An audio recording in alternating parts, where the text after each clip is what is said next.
You don't need to talk a lot to be attractive. You just need the right signals.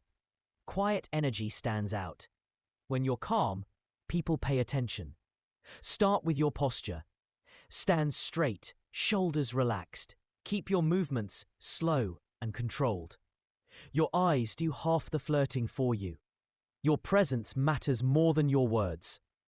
Use micro-smiles.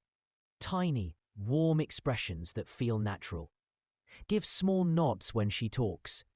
Your style speaks louder than your voice. Use open body language. No crossed arms. Move with purpose. When unsure, slow down. Let the silence work for you. Being quiet amplifies mystery.